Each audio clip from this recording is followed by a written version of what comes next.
Assalamu alaikum wa rahmatullah. I am Mustaqim Mondal, lecturer in English, Monmouthpur Ideal Degree College, Parbatipur, Dinajpur.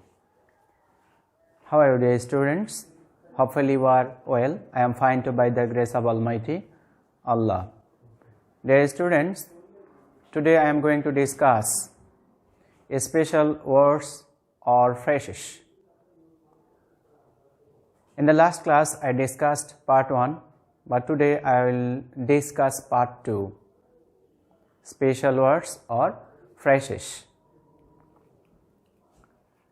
Dear students, I will show you the uses of these phrases or words today. You will try to understand and follow me. At first, I will show you the use of would you mind. আমি সর্বপ্রথম আজ তোমাদের দেখাবো would you mind এর ব্যবহার। would you mind টা কোন ধরনের সেন্টেন্সে ব্যবহৃত হবে এটা একটু খেয়াল করো। যদি এরকম কোনো সেন্টেন্স থাকে যে সেন্টেন্সের শুরুতেই গ্যাপ রয়েছে বা ডট ডট রয়েছে এবং ঠিক ডট ডটের পরে যদি কোনো প্রিন্সিপাল ভার্বের সাথে আইএনজি যুক্ত থাকে তাহলে সেই সেন্টেন্সে আমাদেরকে ইউজ করতে হবে would you mind. For example, having dot dot having a cup of tea. Notice here, we notice dot dot at the very beginning of this sentence. আমরা এই সেন্টেন্সের শুরুতে লক্ষ্য করতেছি ডট ডট, ঠিক ডট ডটের পরে একটি ভার্বের সাথে আমরা আইএনজি পাচ্ছি এবং এই সেন্টেন্সের অর্থ হচ্ছে এক কাপ চা খাবেন কি। এই ধরনের সেন্টেন্সের ক্ষেত্রে আমাদেরকে ইউজ করতে হবে would you mind. Understood, dear learners? Would you mind? Would you mind having a cup of tea? তাহলে would you mind সেখানে ব্যবহৃত হবে যেখানে সেন্টেন্সের শুরুতেই ডট ডট থাকবে, ডট ডটের পরে ব্যবহৃত প্রিন্সিপাল ভার্ব সাথে থাকবে আইএনজি এবং এই ধরনের সেন্টেন্সের ক্ষেত্রে নোট অফ ইন্টারোগেশন বা প্রশ্নবোধক চিহ্ন সাধারণত দেয়া থাকে। ওকে,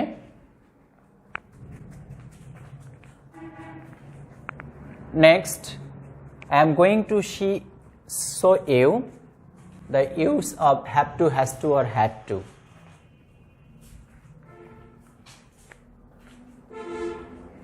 If there is obligation at present, যদি বর্তমানে কোনো বাধ্যবাধকতা থাকে, in that case সেই ক্ষেত্রে you have to use, তোমাদেরকে ব্যবহার করতে হবে have to or has to according to subject.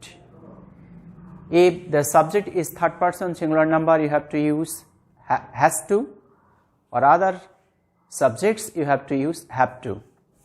Subject যদি থার্ড পারসন সিঙ্গুলার নাম্বার হয় এবং সেক্ষেত্রে যদি অব্লিগেশন বা অব্লিগেটরি কোনো একটি বিষয়ের উল্লেখ করা থাকে তাহলে সেই সেন্টেন্সের ক্ষেত্রে আমাদেরকে লিখতে হবে has to third person singular নাম্বারের ক্ষেত্রে, এবং অন্য অন্য যে পার্সনগুলি থাকবে সেই ক্ষেত্রে আমাদেরকে ব্যবহার করতে হ্যাভ টু। কখন এটা? যখন বর্তমানে কোনো অব্লিগেশন বোঝাবে, বাধ্যবাধকতা বোঝাবে। For example,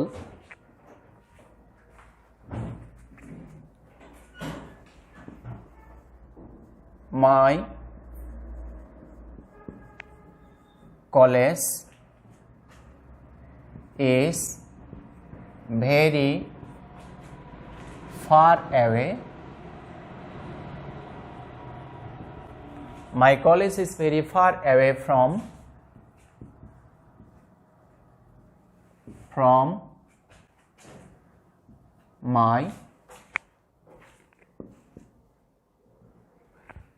my house.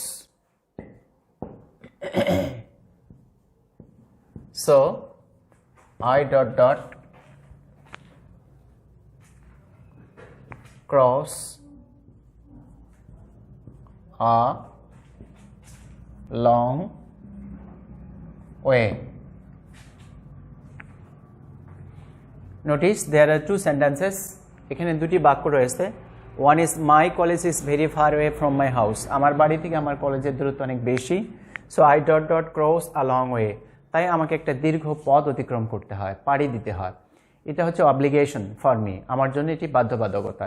এই ক্ষেত্রে প্রেজেন্ট টেন্সের জন্য subject first person singular number, ব্যবহার করতে হবে হ্যাভ টু। এই একই ক্ষেত্রে সাবজেক্টে যখন শুধু থার্ড পারসন সিঙ্গুলার নাম্বার হবে, in that case we have to use has to. সেক্ষেত্রে আমাদেরকে ব্যবহার করতে হবে has to. For example,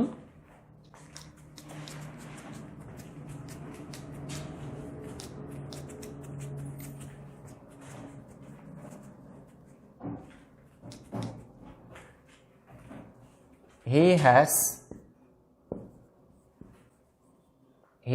has no parents. He has no parents. তার পিতামাতা নেই। He ...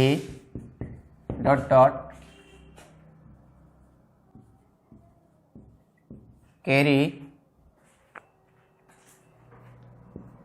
his own educational expenses.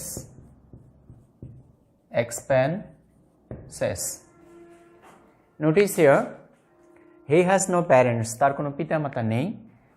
He ... carry his own educational expenses. সে নিজে কি করে? তার পড়াশোনার খরচটা ব্যয় করে থাকে। এখানে লক্ষ্য করো, এই সাবজেক্ট হি হচ্ছে থার্ড পারসন সিঙ্গুলার নাম্বার। এই থার্ড পারসন সিঙ্গুলার নাম্বার হওয়ার কারণে বর্তমানের অব্লিগেশন বা বাধ্যবাধকতা বোঝানোর ক্ষেত্রে আমাদেরকে ইউজ করতে হবে has to. Okay dear learners,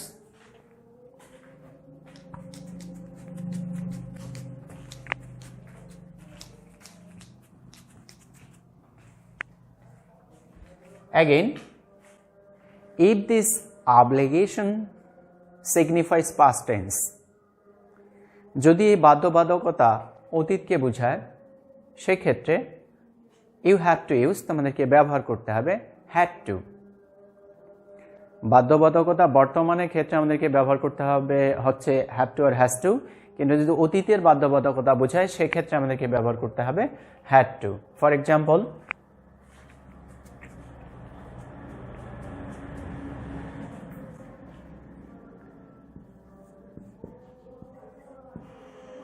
it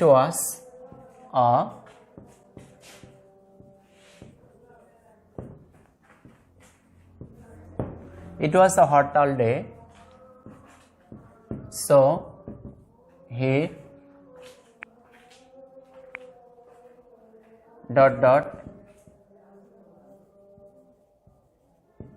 carry the load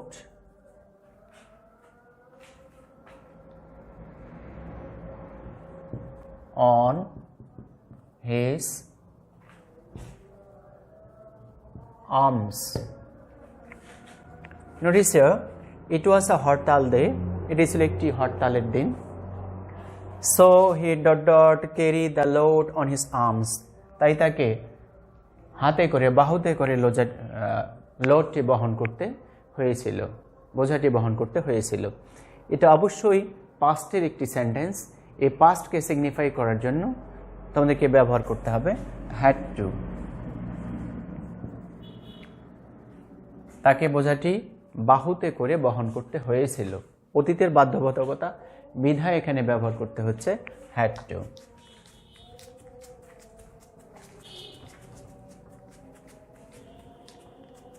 next আমরা করব এখন ইফের ব্যবহার। ইফটা কখন ব্যবহৃত হবে? তোমরা জানো ইফ সাধারণত ব্যবহৃত হয়ে থাকে কন্ডিশনাল সেন্টেন্সেস। কন্ডিশনাল বা শর্তযুক্ত যে বাক্যগুলি রয়েছে সেগুলোর ব্যবহারের ক্ষেত্রে আমরা ইফ ব্যবহার করে থাকি। তো ইফের তিনটে রুলস রয়েছে, তোমাদের আমি প্রথম রুলসটাতে বলছি। যদি কোনো একটি সেন্টেন্সের একটি অংশ প্রেজেন্ট ইনডিফিনিট হয় এবং আরেকটি অংশ যদি ফিউচার ইনডিফিনিট হয় এবং সেই সেন্টেন্সের দ্বারা যদি অর্থ নির্দেশিত হয়, তবে সেই সেন্টেন্সের জন্য আমাদেরকে ব্যবহার করতে হবে if. For example, dash you come here, comma, I will go there. Notice here, এই সেন্টেন্সে আমরা দুটো পার্ট পাচ্ছি। প্রথম পার্টটা হচ্ছে এখানে প্রেজেন্ট ইনডিফিনিট টেন্স, দ্বিতীয়টি হচ্ছে ফিউচার ইনডিফিনিট টেন্স। এবং এই সেন্টেন্সের অর্থ হচ্ছে ইফ ইউ কাম হেয়ার, যদি তুমি এখানে আসো, আই উইল গো দেয়ার, তাহলে আমি সেখানে যাব। এই যে একটা শর্ত বোঝাচ্ছে, এই শর্তের জন্য আমাদেরকে ইউজ করতে হবে if. Okay dear learners, if সাধারণত এই ধরনের তিনভাবে ব্যবহৃত হয়ে থাকে। আমি বললাম একটি অংশ প্রেজেন্ট ইনডিফিনিট আর একটি অংশ ফিউচার ইনডিফিনিট হলে সেই ক্ষেত্রে যদি অর্থ বোঝাতে আমাদেরকে ব্যবহার করতে হচ্ছে ইফ। আবার কোনো সেন্টেন্সের একটি অংশ যদি পাস্ট ইনডিফিনিট হয় আর একটা অংশ যদি হয় পাস্ট কন্ডিশনাল, সেই ক্ষেত্রেও যদি অর্থ বোঝাতে ব্যবহার করতে হয় if. For example,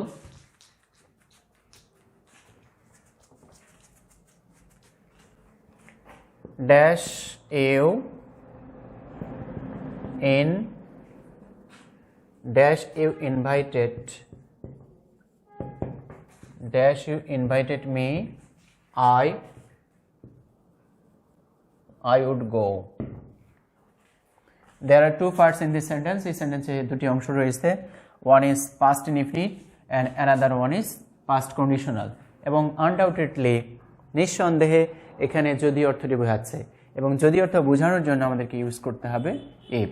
if you invited me, যদি তুমি আমাকে দাওয়াত করো, আই উড গো, আমি যাব।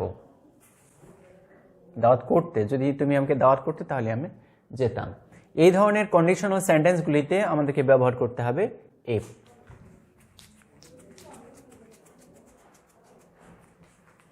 Next, we will notice the use of unless.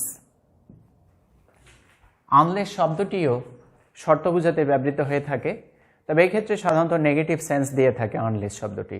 কোথায় আমরা এটা ব্যবহার করে থাকব? যদি আমরা লক্ষ্য করি যে একটি সেন্টেন্সের একটি অংশ আছে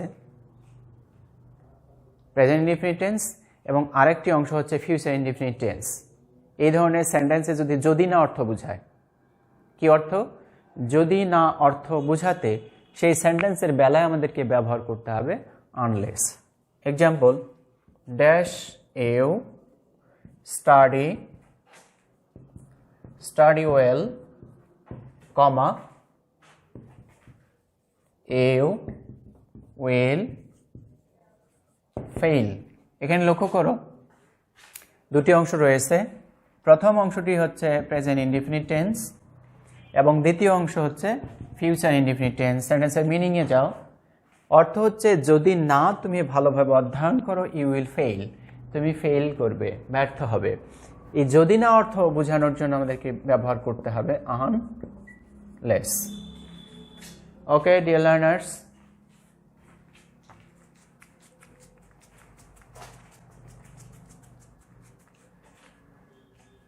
নেক্সটে আমরা লক্ষ্য করব সো দ্যাটের ব্যবহার। So that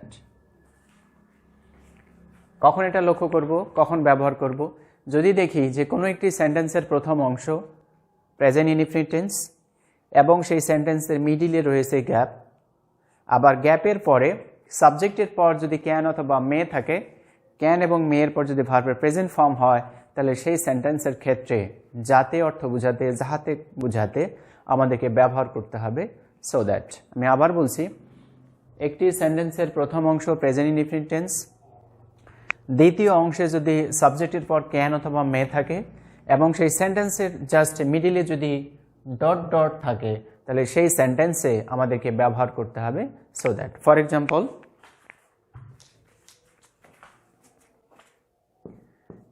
hey runs fast dot dot he can get the bus. এখানে আমরা লক্ষ্য করছি দুটো অংশ, এই অংশটা হচ্ছে প্রেজেন্ট ইনডিফিনিট এবং এই অংশে সাবজেক্টের পর ক্যান রয়েছে, V1 রয়েছে, অবজেক্ট রয়েছে, এবং এই সেন্টেন্সের মিনিং হচ্ছে সে দ্রুত দৌড়ায় যাতে করে সে বাসটি ধরতে পারে। এই যাতে করে বা যাহাতে অর্থ বোঝাতে সেন্টেন্সের ঠিক মিডিলে আমাদেরকে ব্যবহার করতে হবে so that. Understood, dear students? Similarly, একইভাবে কোনো সেন্টেন্সের প্রথম অংশে যদি পাস্ট ইনডিফিনিট টেন্স ব্যবহৃত হয়ে থাকে এবং সেই সেন্টেন্সে দ্বিতীয় অংশে সাবজেক্ট এর পর যদি কুড থাকে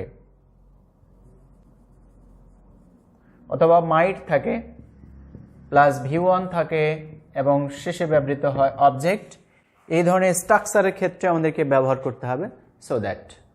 আমি আবার বলছি, প্রদত্ত সেন্টেন্সের প্রথম অংশ যখন পাস্ট ইনডিফিনিট, মিডিলে গ্যাপ, দ্বিতীয় অংশে সাবজেক্টের পর যদি কুড অথবা মাইট থাকে, এরপর ভার্বের প্রেজেন্ট ফর্ম এবং অবজেক্ট থাকে, এই ধরনের স্ট্রাকচারের ক্ষেত্রে আমাদেরকে ব্যবহার করতে হবে সো দ্যাট। আমি আরেকটি এক্সাম্পল দিচ্ছি এটা বোঝানোর জন্য, try to understand.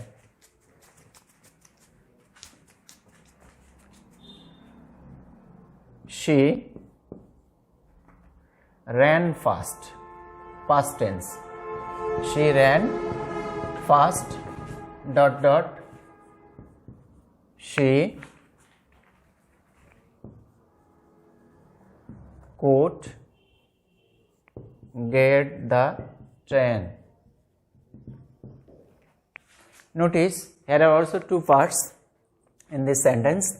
One is past indefinite, gap রয়েছে ঠিক মিডিলে, এবং দ্বিতীয় অংশে আমরা সাবজেক্টের পর কুড লক্ষ্য করতেছি, কুডের পর V1 plus object.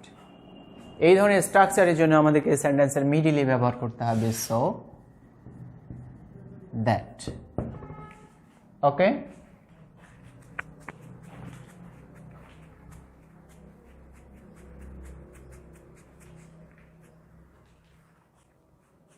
dear students, in some sentences you will find, you will use, তোমরা ব্যবহার করবে, দেখবে would rather ...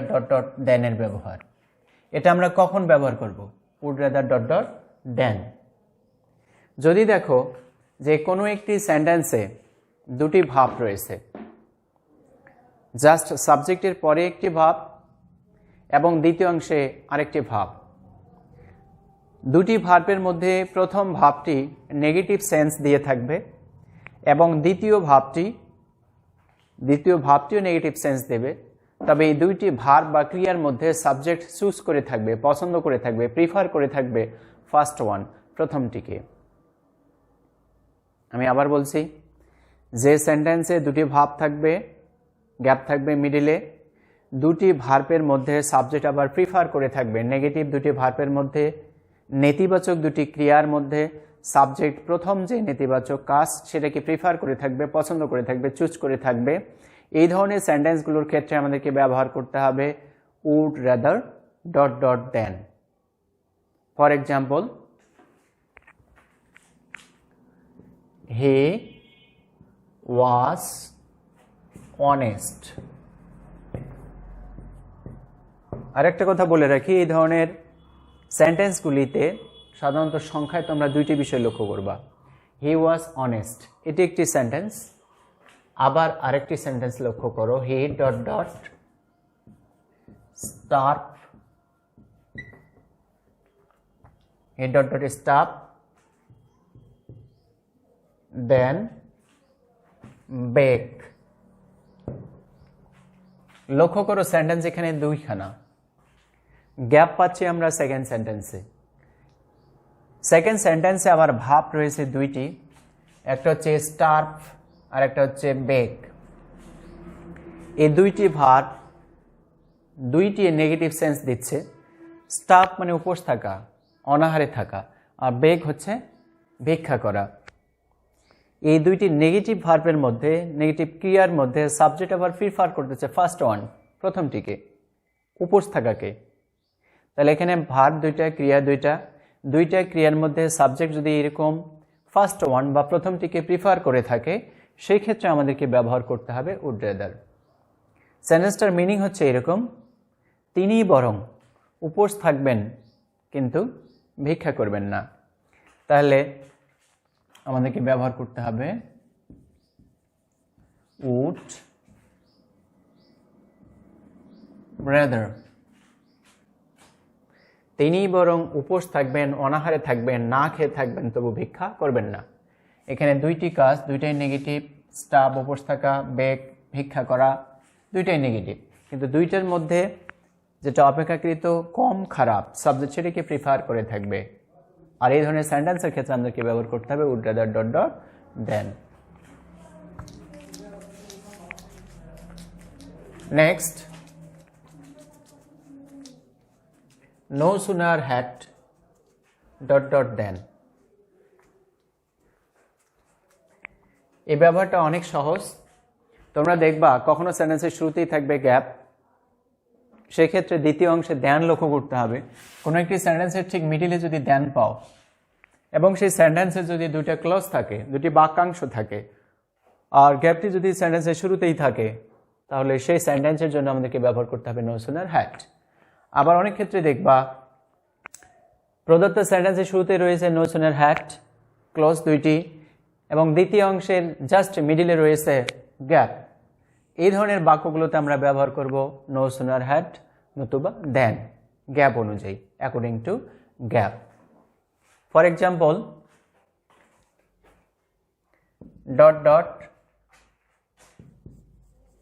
you gone to college, then the rain started. Rain started. এই সেন্টেন্সে দুইটা ক্লজ রয়েছে। প্রথম ক্লজটি হচ্ছে ডট ডট থেকে শুরু করে কলেজ পর্যন্ত, আর দ্বিতীয় ক্লজটি হচ্ছে দ্য রেইন স্টার্টেড।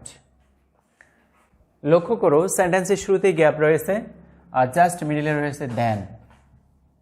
এই স্ট্রাকচার লক্ষ্য করে আমাদের সেন্টেন্সের শুরুতেই বসাতে হবে নো সুনার হ্যাড।